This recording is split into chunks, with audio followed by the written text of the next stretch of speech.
All right, so part two. So I'm going to explain and I'm going to do one proof with you all.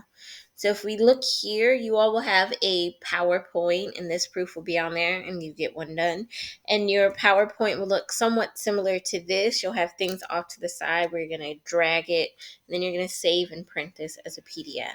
So if we look here, one thing to help you all out, I told you what you were trying to prove. So this is a side. This is going to be the first proof that we do. So we are given segment PQ is congruent to segment ST, segment QR is congruent to segment TR, and R is the midpoint of PS. So the first thing I'm going to do is I'm going to mark that. So PQ on my picture, I'm going to mark that is congruent to ST, so one tick here. I'm going to change colors. I'm going to go to QR is congruent to TR, so I'm going to use two ticks because I don't know those are congruent.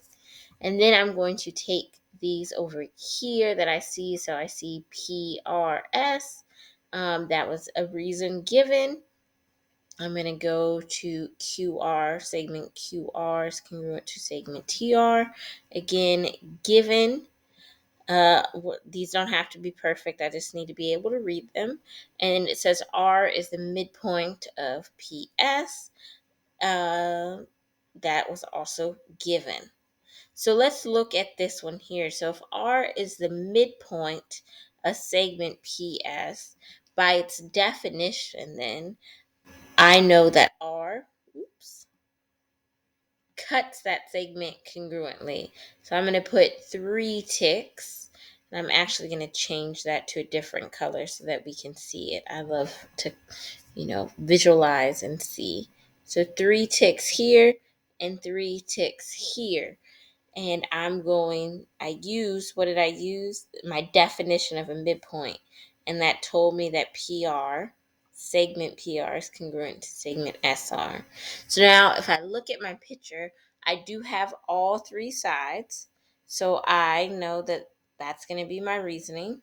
That triangle PQR is congruent to triangle STR. And that's how you're going to work these proofs. Again, how I drag them is just how you will do them in your PowerPoint. So I'll show you that. This is your PowerPoint.